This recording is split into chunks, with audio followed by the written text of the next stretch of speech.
அன்பு நெஞ்சங்களே, நண்பர்களே, என்னிடம் பல பேர் வந்து பேசுறது என்னன்னா, சார் என்னால் தனியாக இருக்க முடியல, என்னால் கொஞ்ச நேரம் கூட வாட்ஸ்அப் பார்க்காம இருக்க முடியல, யூடியூப் பார்க்காம இருக்க முடியல, ஃபேஸ்புக் பார்க்காம இருக்க முடியல, இன்ஸ்டாகிராம் பார்க்கணும், மொத்தத்தில் என்னால் எதுவுமே பண்ண முடியல, ஐ நீட் சம்திங் டு ஆக்குபைன்னு சொல்கிறாங்க.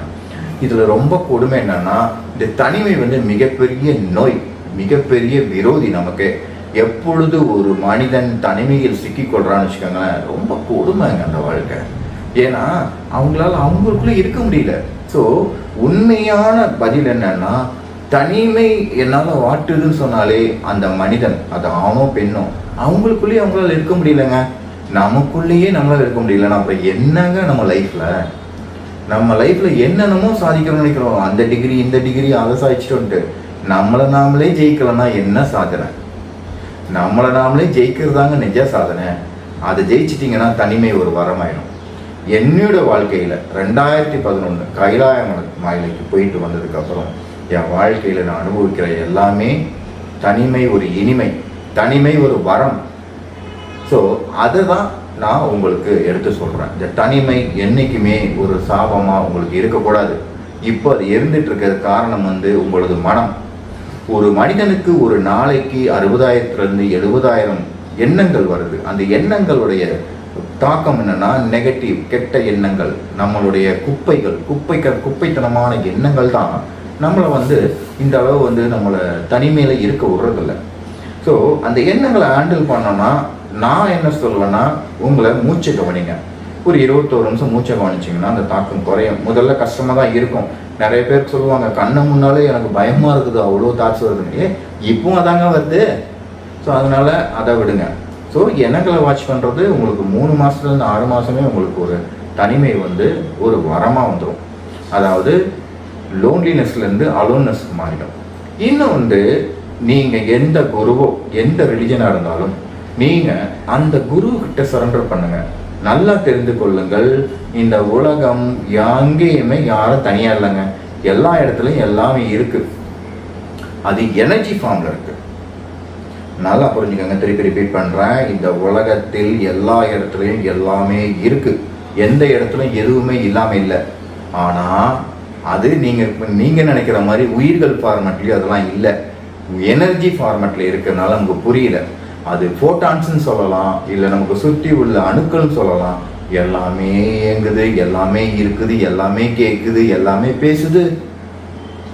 எல்லாமே இருக்கும்போது, எல்லாமே பேசும்போது, எல்லாமே இயங்கும் போது எப்படிங்க உங்களுக்கு வந்து தனிமை ஒரு சாபமா இருக்கும்? எப்படிங்க உங்களுக்கு தனிமை வாட்டும்? அப்போ அது தெரியணும். தெரிஞ்சுக்கிறதுக்கு நீங்க உங்க குரு கிட்ட சரண்டர் ஆகுங்க. உங்க குருவோட முழுமையா சரண்டர் ஆகுங்க. அவர் உங்களோட இருக்கிறாரு, உங்களை ரட்சிக்கிறாரு, உங்களை பார்த்து ஆசீர்வாதம் பண்றாரு.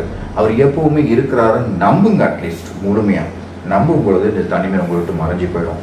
இதோட அடிஷனலா சில விஷயங்கள் என்னன்னா, நல்ல விஷயங்களை நம்ம பார்க்கறது, ஒரு நல்ல ஆன்மீக சொற்பொழிவு, பகவத்கீதையோ சித்தர்கள் பாடல்களோ சித்தர்கள் பற்றி வாழ்க்கையோ இல்லை எந்த ஸ்பிரிச்சுவல் ஸ்கிரிப்சர்ஸோ எனிதிங் உங்களை மேலே தூக்குற விஷயங்களை நீங்க பாருங்க, கேளுங்க, படிங்க. இதை நீங்க பண்ணீங்கன்னா கண்டிப்பா உங்களுக்கு ரொம்ப ஒரு நல்ல விஷயமா இருக்கும். இது உங்கள் மனதை கொஞ்சம் கொஞ்சமா மேலே எடுத்துட்டு கொண்டு வருது. அதாவது உங்களுடைய டிரான்ஸ்ஃபர்மேஷன், இந்த தனிமையிலிருந்து, தனிமை சாபத்திலிருந்து தனிமை வரத்துக்கு கொண்டு வரதுக்கான டிரான்ஸ்ஃபர்மேஷன். இதுக்கு நான் ரெஸ்பான்சிபிள். பிகாஸ் நான் அப்படித்தான் வந்து ஒரு 13-15 வருடம் முன்னாடி நான் பண்ண ஆரம்பிச்சு ஸ்லோவா முடிஞ்சுது. என்னுடைய குருநாதர் ஒருத்தரான வேதாத்ரி மகரிஷி, அருள் தந்தை வேதாத்ரி மகரிஷி அப்பா 3 விஷயம் சொல்லியிருக்காங்க. Introspection 1, introspection 2, introspection 3. அதாவது தன்னை தானே படிக்கிறது. நம்மளுடைய நம்மளோட மனதை ஒட்டி உள்ள எல்லா விஷயங்களையும் அவங்க பண்ணி தன்னை உணரத்துக்கு ஒரு அற்புதமான விஷயம் சொல்லி கொடுத்தது எனக்கு ரொம்ப உதவிச்சு.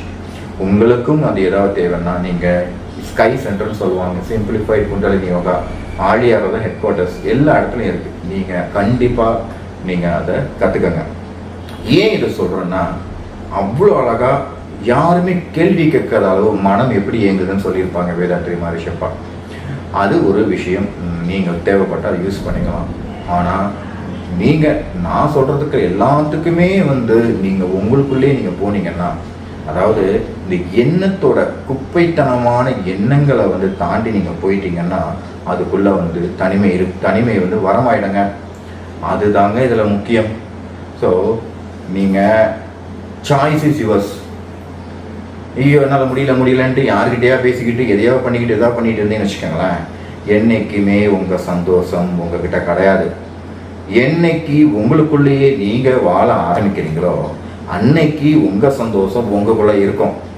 என்னைக்கு நீங்கள் உங்கள் சந்தோஷத்தை தெரிய அடுத்தவங்ககிட்ட அடுத்த பொருள்கிட்ட எல்லாத்தையும் போகிறீங்களோ, போகிறது நான் தப்புன்னு சொல்லலை, அதில் மாட்டிக்கிறீங்க பார்த்தீங்களா, அதுதான் தப்பு. திருப்பி திருப்பி போய் மாட்டிக்கிறீங்களா, அது தப்பு. போங்க, ஆனால் டிட்டாச்சு அட்டாச்மெண்ட்டாக இருங்க. அப்போது உங்களுக்குள்ளேயே நீங்கள் இருக்கீங்கன்னு அர்த்தம். உங்களுக்குள்ளேயே நீங்கள் இருந்து கொண்டு இந்த உலக வாழ்க்கையை நீங்கள் என்னைக்கு நடக்க ஆரம்பிக்குதோ அன்னைக்கு இந்த தனிமை உங்களுக்கு ஒரு வரம். அந்த சாபம் என்ற சொல்லை தணிந்து உங்களுக்கு வரம் என்ற சொல்லில் உங்களுக்கு வந்து நிற்கும். எவ்வளோ அற்புதமான விஷயங்க. இந்த விஷயத்தை நீங்கள் தெரிஞ்சுக்கிட்டாலே போகிறோங்க. இதுக்கு தாங்க ஏகப்பட்ட ஸ்கிரிப்சர்ஸ், ஏகப்பட்ட விஷயங்கள், ஏகப்பட்ட புத்தகங்கள், ஏகப்பட்ட ஆன்மீக விஷயங்கள் நம்மளை செம்மைப்படுத்தி மனதை செம்மப்படுத்தி நமக்கு இந்த ஒரு செல்ஃப் ரியலைசேஷன் சொல்லுவாங்க, அதை நம்ம கண்டுபிடிக்கிறது. அதை நீங்கள் எவ்வளவு இன்வால்வ் ஆகி நீங்கள் அதை பண்ணுறீங்களோ அவ்வளோ சீக்கிரமாக உங்களுக்கு ஒரு தனிமை ஒரு ஆனந்தமாகவும் இனிமையாகவும் வரமாகவும் இருக்கும். உபனிஷத்தில் ஸ்வேதகேதுன்னு ஒரு சின்ன தம்பி, ஒரு பையன் வச்சுக்கலாம். அவரை வந்து அவங்க அப்பா என்ன சொல்லுவாங்க, குரு கிட்ட போய் சேர்த்துருவாங்க, இவருக்கு ஞானத்தை கொடுங்க, இவருக்கு வந்து தனிமையோட அருமையை புரிஞ்சுக்கங்கன்ட்டு. அப்போது அவங்க என்ன பண்ணுவாங்கன்னா, அவரை வந்து ஸ்வேதகேது நீ வந்து நான் சொல்கிறத கேள் சொல்லிட்டு, இதுதான் உண்மை, தத்துவமசி 9 வாட்டி சொல்லுவாங்க. 9 வாட்டி சொல்லும் பொழுதே அவர் அதுக்குள்ள இதுவாயிடுவார். தத்துவமசின்னா நீ தான் அது, உனக்குள்ளதான் தனிமை இருக்கு, உனக்குள்ளதான் எல்லாம் இருக்கு. இதுதான் வந்து தத்துவமசியோட சாராம்சம். இதை புரிஞ்சுப்பாங்க, இதை எடுத்துப்பாங்க. அப்படி எடுத்துட்டு அது அற்புதமா போயிடும். அதே மாதிரி தான் சும்மா இரு சொல்லற என்று முருகப்பெருமான் அருணகிரி பெருமானுக்கு உணர்த்தின ஒரு மந்திரம். நீ சொல்லற, எந்த எண்ணமெல்லாம் சும்மா இருந்துட்டா உனக்கு தனிமை ஒரு வரம்பா சொல்லிட்டு அவரும் ஞானம் அடைந்த கதை. இப்படி எண்ணிலடங்கா விஷயங்கள் கொட்டி கிடக்கும் பொழுது நம்ம எதுக்குங்க தனிமையை பார்த்து பயப்படணும்? ஒரே ஒரு விஷயத்துக்கு நீங்கள் பயப்படலாம், ஐயோ எனக்கு வயசாகுது, எனக்கு தனிமையாக இருக்க முடியலையா, அதுக்கு நீங்கள் சப்போர்ட்டிவ் மெக்கானிசம் வச்சுக்கலாம். ஆனாலும் மனதில் உள்ள தனிமைக்கு நீங்கள் தான் ஜெயிக்கணும். எதையோ ஜெயிக்கிறோம், இதை ஜெயிச்சுட்டு நீங்கள் பாருங்கள், கண்டிப்பாக இருக்கும். இது நான் அனுபவிக்கும் ஒரு உண்மை. ஸோ தனிமை ஒரு வரம். அதற்கு நீங்கள் பண்ண வேண்டியது மூச்சை மட்டும் கவனிக்கலாம். 21 நிமிடம் ஒரு 3 மாதத்திற்கு 6 மாதத்திற்கு குரு கிட்ட சரண்டர் அடையணும். எல்லா இடத்துலையும் இறைத்தன்மை நிறைந்தே இருக்கின்றது. இது உண்மை, இது சத்தியம்.